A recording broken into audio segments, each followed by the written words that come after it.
সুপ্রিয় দর্শক, আসসালামু আলাইকুম। নিউজ 24 এর আজকের সর্বশেষ সংবাদে আপনাদের সবাইকে স্বাগতম। প্রথমেই জানিয়ে দিচ্ছি সংবাদ শিরোনাম। নির্বাচন যথাসময়ে না দিলে অন্তর্বর্তী সরকারকেও পালাতে হবে মন্তব্য কর্নেল অলির। ছাত্রদল ছেড়ে কেন জামায়াতে জানালেন সেই নেতা। আওয়ামী লীগের মিছিল নিয়ে কড়া বার্তা হাসনাতের। বিএনপি বলেন, আওয়ামী লীগ বলেন, সব একই জিনিস মন্তব্য ফরহাদ মজহারের। স্বৈরতান্ত্রিক ব্যবস্থার সব রাস্তা বন্ধ করে সামনে এগোবে এনসিপি জানালেন নাহিদ। মাঠে নামছে গণহত্যাকারী আওয়ামী লীগ নিষিদ্ধকরণ আন্দোলন। এনসিপির সাধারণ সভা, বিলাসী জীবন সহ নানা প্রশ্নের মুখে সার্জিস ও হাসনাত।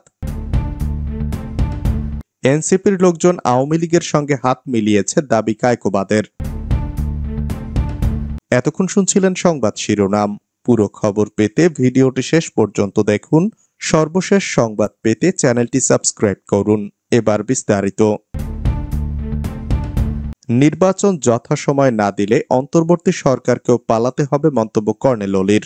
যথাসময়ে নির্বাচনের দিনক্ষণ ঘোষণা না করলে অন্তর্বর্তী সরকারকেও আওয়ামী লীগের মতো পালাতে হবে বলে মন্তব্য করেছেন লিবারেল ডেমোক্রেটিক পার্টির সভাপতি অবসরপ্রাপ্ত কর্নেল ডক্টর অলি আহম্মদ।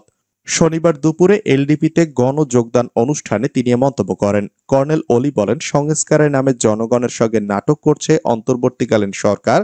সব রাজনৈতিক দল ঐক্যমত্য না হলে সংস্কারের নাটক করেও লাভ হবে না। গণ অভ্যুত্থানে হতাহতের ঘটনা তুলে ধরে অন্তর্বর্তীকালীন সরকারের কঠোর সমালোচনা করে কর্নেল অলি বলেন, দেশকে অস্থিরতা থেকে দূর করতে হলে সব রাজনৈতিক দলগুলোকে এক হতে হবে।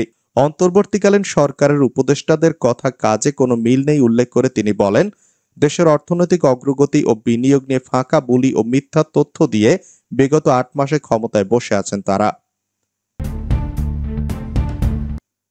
ছাত্রদল ছেড়ে কেন জামায়াতে জানালেন সেই নেতা। শেরপুরের শ্রীবরদী উপজেলার কুড়িকাহুনিয়া ইউনিয়ন শাখা ছাত্রদলের সিনিয়র সহসভাপতি মোহাম্মদ আব্দুল মুন্নাফ আনুষ্ঠানিকভাবে জামায়াত ইসলামীতে যোগদান করেছেন। শুক্রবার রাতে শ্রীবরদী পৌর এলাকার বাহার বাজারে পৌর জামায়াতের ইসলামীর এক সাধারণ সভায় শেরপুর জেলা জামায়াতের আমির মাওলানা হাফিজুর রহমানের কাছে জামায়াতের সমর্থন ফর্ম পূরণ করে তিনি আনুষ্ঠানিকভাবে জামায়াতে যোগদান করেন। এ সময় যোগদানকারীকে ফুলের মালা দিয়ে বরণ করে নেওয়া হয়। জামায়াতে যোগদানের পর সাবেক ছাত্রদল নেতা আব্দুল মুন্নাফ বলেন, দীর্ঘদিন বিএনপির ছাত্র সংগঠন ছাত্রদলের সঙ্গে সম্পৃক্ত থেকে ছাত্রদলের রাজনীতি করেছি। জামায়াতের নীতি ও আদর্শ আমার কাছে ভালো লাগায় জামায়াতে যোগদান করলাম। আওয়ামী লীগের মিছিল নিয়ে কড়া বার্তা হাসনাতের। আওয়ামী লীগকে অবশ্যই নিষিদ্ধ করতে হবে, কিন্তু শুধু নিষিদ্ধের দাবি তোলাটা যথেষ্ট নয়। কেন যথেষ্ট নয় সেই শিক্ষা আমাদের হারে হারে হয়েছে। কিভাবে? নির্বাহী আদেশে ছাত্রলীগ নিষিদ্ধ করার পরে। শনিবার দুপুরে নিজের ভেরিফাইড আইডিতে এক পোস্টে এসব কথা লেখেন জাতীয় নাগরিক পার্টির দক্ষিণাঞ্চলের মুখ্য সংগঠক হাসনাত আব্দুল্লাহ। হাসনাত আব্দুল্লাহ লিখেন, আমরা দেখেছি ছাত্রলীগ সংগঠন হিসাবে নিষিদ্ধ হলেও তাদের নেতাকর্মীরা উন্মুক্ত ঘোরাফেরা করছেন, আওয়ামী লীগের ঝটিকা মিছিলে অংশ নিচ্ছেন। পুলিশ তো কদাচিৎ দু একটা ধরে, বাকিদের ছাত্র জনতা জীবনের ঝুঁকি নিয়ে ধরিয়ে দিলেও 2-1 দিনে জামিন হয়ে যায়। অর্থাৎ শুধু নির্বাহী আদেশে নিষিদ্ধ করে একটা সাইন করা কাগজ ধরিয়ে দিলেই মেনে নেওয়া যাবে না, কিংবা এই সাইন করা কাগজটা আদায় করাটাই এখন প্রধান দাবি বানিয়ে ফেলা যাবে না। কারণ দিন শেষে এই কাগজটা যে একটা ইউজলেস তেনা ছাড়া কিছু না, এটা ছাত্রলীগ নিষিদ্ধের পরে প্রমাণ হয়ে গেছে। বরং জুলাই গণহত্যাকারী ছাত্রলীগ সহ আওয়ামী লীগের সব অঙ্গ সংগঠনের নেতাকর্মীদের গ্রেপ্তার ও বিচারের দাবিকে প্রধান দাবি করে তুলতে হবে। আপনাদের কি মনে হয়, বিচার ঠিকঠাক হইলে আওয়ামী লীগ সহ তার অঙ্গ সংগঠন লিগ্যাল থাকতে পারবে? ইম্পসিবল। বরং দ্বিতীয় বিশ্বযুদ্ধের পরে নুরেমবার্গ ট্রায়ালে যেভাবে সংগঠন হিসাবে অপকর্মের দায়ে নাৎসি পার্টি নিষিদ্ধ হয়েছিল, ঠিক সেইভাবে সংগঠন হিসাবে আওয়ামী লীগ সহ সব লীগ নিষিদ্ধ হবে প্রমাণিত ও পরীক্ষিত বিচারিক রায়ে। হ্যাঁ, তবে একটা কাগজ লাগবে, সেটা হচ্ছে বিচার কমপ্লিট না হওয়ার আগ পর্যন্ত আওয়ামী লীগ ও তার অঙ্গ সংগঠনের প্রকাশ্য অপ্রকাশ্য রাজনৈতিক কর্মকাণ্ডে নিষেধাজ্ঞা জারি, এটা আদায় করতে হবে। তাহলে এভাবে মিছিল দিয়ে বেড়াতে পারবে না। বিএনপি বলেন, আওয়ামী লীগ বলেন, সব একই জিনিস মন্তব্য ফরহাদ মজহারের। জুলাই ঘোষণা না হওয়ায় ছাত্ররা বড় ধরনের ঝুঁকিতে পড়ে গেছেন বলে মনে করেন কবি ও রাষ্ট্রচিন্তক ফরহাদ মজহার। অন্তর্বর্তী সরকারের প্রধান উপদেষ্টা অধ্যাপক মোহাম্মদ ইউনূসকে উদ্দেশ্য করে তিনি বলেন, আপনি ছাত্রদের জুলাই ঘোষণা দিতে দেননি, এটা অন্যায় কাজ হয়েছে। এরা বড় ধরনের ঝুঁকিতে পড়ে গেছে, আজকে এই ঝুঁকির দায় কে নেবে? কারণ বিএনপি বলেন, আওয়ামী লীগ বলেন, সব একই জিনিস। এরা তো এই তরুণদের বাঁচতে দেবে না। শনিবার বিকেলে ঢাকায় জাতীয় প্রেস ক্লাবে রাষ্ট্র গঠনে সংস্কার কমিশনের প্রস্তাব ও তার বাস্তবতা শীর্ষক এই আলোচনা অনুষ্ঠানে প্রধান অতিথি ছিলেন ফরহাদ মজহার। গণ অভ্যুত্থানে নেতৃত্ব দেওয়া ছাত্রদের অনেকেই তার পাঠচক্রে ছিলেন বলেও অনুষ্ঠানে জানান তিনি। স্বৈরতান্ত্রিক ব্যবস্থার সব রাস্তা বন্ধ করেই সামনে এগোবে এনসিপি, জানালেন নাহিদ ইসলাম। আরেকটি ফ্যাসিবাদ স্বৈরতান্ত্রিক ব্যবস্থা বাংলাদেশে আসবে না, তার সব রাস্তা বন্ধ করেই সামনে এগোবেন বলে জানিয়েছেন জাতীয় নাগরিক পার্টির আহ্বায়ক নাহিদ ইসলাম। জাতীয় ঐক্যমত্য কমিশনের সঙ্গে এনসিপির বৈঠকের সূচনা বক্তব্যে তিনি এসব কথা বলেন। শনিবার সকাল 10:30টার দিকে জাতীয় সংসদের এলডি হলে এই বৈঠক শুরু হয়। নাহিদ ইসলাম বলেন, গণ অভ্যুত্থানের প্রেক্ষিতে আমাদের বক্তব্য ছিল, আমরা ফ্যাসিবাদী ব্যবস্থার বিলোপ এবং একটি নতুন রাজনৈতিক বন্দোবস্ত প্রতিষ্ঠা করতে চাই। অর্থাৎ জুলাই গণ অভ্যুত্থান কেবল ব্যক্তির পরিবর্তন নয়, ক্ষমতা থেকে একটি দলকে সরিয়ে আরেকটি দলকে বসানোর পরিকল্পনা ছিল না, বরং কিভাবে রাষ্ট্রের গুণগত পরিবর্তন করে রাষ্ট্র কাঠামোর মৌলিক এবং গুণগত সংস্কারের মাধ্যমে জনগণের অধিকার রক্ষা করবে এমন একটি গণতান্ত্রিক রাষ্ট্র প্রতিষ্ঠার আকাঙ্ক্ষা ছিল। এনসিপির আহ্বায়ক আরো জানান, তার দল পরিষ্কারভাবে বলেছে, সংস্কার বলতে তারা মৌলিক সংস্কারকে বোঝেন। এর ব্যাখ্যা দিয়ে তিনি বলেন, যে সংস্কার করলে রাষ্ট্র কাঠামোর একটি আমূল ও গুণগত পরিবর্তন হবে। বিগত সময়ে আমরা সংবিধান ও রাষ্ট্রীয় প্রতিষ্ঠানের দলীয়করণ দেখেছি।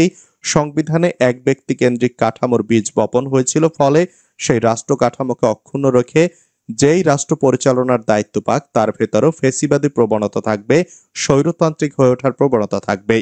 রাষ্ট্রের মৌলিক সংস্কারের ক্ষেত্রে সংবিধান, প্রধানমন্ত্রীর ক্ষমতা, বিচার ব্যবস্থা, নির্বাচন ব্যবস্থাকে জাতীয় নাগরিক পার্টি বিশেষ গুরুত্ব দিচ্ছে বলে জানান নাহিদ ইসলাম। তিনি বলেন, জাতীয় ঐক্যমত্য কমিশনের পক্ষ থেকে যে সুপারিশগুলো পাঠানো হয়েছে সেগুলোতে আমরা মতামত দিয়েছি। বেশিরভাগ ক্ষেত্রে আমরা একমত হয়েছি। যেসব জায়গায় আংশিক বা দ্বিমত রয়েছে সেখানে আমাদের সুপারিশ সংক্ষিপ্ত আকারে দিয়েছি। আজ হয়তো বিস্তারিত আলোচনার সুযোগ পাব। মাঠে নামছে গণহত্যাকারী আওয়ামী লীগ নিষিদ্ধকরণ আন্দোলন। জুলাই আগস্টে হওয়া গণ অভ্যুত্থানে গণহত্যা চালানোর দায়ে আওয়ামী লীগকে নিষিদ্ধের দাবিতে আন্দোলন শুরু করতে যাচ্ছে গণহত্যাকারী আওয়ামী লীগ নিষিদ্ধকরণ আন্দোলন প্ল্যাটফর্ম। শনিবার সন্ধ্যায় ঢাকা বিশ্ববিদ্যালয়ের টিএসসিতে এক সংবাদ সম্মেলনে এ তথ্য জানান প্ল্যাটফর্মের অন্যতম সংগঠক মোসাদ্দিক আলী ইবনে মোহাম্মদ। মোসাদ্দিক বলেন, গত জুলাই অভ্যুত্থানে আওয়ামী লীগ গণহত্যা চালিয়ে প্রায় 2000-এরও বেশি মানুষকে হত্যা করেছে। এছাড়াও তারা 2013 সালে শাপলা চত্বরে গণহত্যা চালিয়েছে, 2009 সালে বিডিআর হত্যাকাণ্ড চালিয়েছে। জুলাই আন্দোলনের 8 মাস পার হলেও গণহত্যাকারী আওয়ামী লীগ নিষিদ্ধকরণে এখনো কোনো দৃশ্যমান পদক্ষেপ নেওয়া হয়নি। এছাড়াও জুলাইয়ের ঘোষণাপত্র এখনো ঘোষণা হয়নি, তাই আমরা আওয়ামী লীগ নিষিদ্ধকরণের দাবিতে মাঠে নামতে যাচ্ছি। এনসিপির সাধারণ সভা, বিলাসী জীবন সহ নানা প্রশ্নের মুখে সার্জিস ও হাসনাত। জাতীয় নাগরিক পার্টির উত্তরাঞ্চলের মুখ্য সংগঠক সার্জিস আলম, দক্ষিণাঞ্চলের মুখ্য সংগঠক হাসনাত আব্দুল্লাহ ও যুগ্ম সদস্য সচিব গাজী সালাউদ্দিন তানভীরের বিরুদ্ধে নানা অভিযোগ তুলে সামাজিক যোগাযোগ মাধ্যম ফেসবুকে লেখালেখি হচ্ছে বেশ কিছুদিন ধরে। এসব বিষয় নিয়ে নতুন দল এনসিপির কেন্দ্রীয় অনেক নেতার মধ্যে নানা প্রশ্ন ছিল। গতকাল শুক্রবার সাধারণ সভায় হাসনাত ও সার্জিসকে বিলাসী জীবন নিয়ে এবং তানভীরের বিরুদ্ধে ওঠা আর্থিক অনিয়মের অভিযোগ নিয়ে প্রশ্ন করা হয়। তারা অভিযোগগুলো খণ্ডন করেছেন। শুক্রবার বিকেল থেকে মধ্যরাত পর্যন্ত প্রায় 9 ঘন্টা ধরে বাংলা মোটরে এনসিপির অস্থায়ী কেন্দ্রীয় কার্যালয়ে এ সভা হয়। এটি দলের তৃতীয় সাধারণ সভা। সভায় দলের আহ্বায়ক নাহিদ ইসলাম সভাপতিত্ব করেন, সঞ্চালনা করেন দলের সদস্য সচিব আক্তার হোসেন। এনসিপির লোকজন আওয়ামী লীগের সঙ্গে হাত মিলিয়েছে দাবি কায়কোবাদের। বিএনপির ভাইস চেয়ারম্যান শাহ মোহাম্মদ কায়কোবাদ বলেছেন, যারা নতুন পার্টি করেছে তারা যদি সুন্দর নির্বাচন চায় আমি নিজেই স্টেজে তাদের জায়গা করে দেব, কিন্তু আজ তারা আওয়ামী লীগের লোকজনের সঙ্গে হাত মিলিয়েছে। ছাত্ররা আমাদের তাজ, কিন্তু কিছু ছাত্র নামধারী আজ আমাদের সমাজকে কলুষিত করতে চায়। শনিবার বিকেলে কুমিল্লার মুরাদনগরের হায়দারাবাদ শামসুল হক কলেজের খেলার মাঠে স্থানীয় বিএনপি আয়োজিত এক জনসভায় প্রধান অতিথির বক্তব্যে তিনি এসব কথা বলেন। শাহ মোহাম্মদ কায়কোবাদ বলেন, ডক্টর ইউনূস সাহেবকে বলতে চাই, আপনি আমাদের গর্ব, আমাদের কলিজার টুকরা। ছাত্রদের পড়াশোনা যাতে নষ্ট না হয় সেদিকে খেয়াল করবেন। মুরাদনগরবাসী, আপনারা আল্লাহর কাছে দোয়া করবেন দেশে যেন একটি সুন্দর নির্বাচন হয়।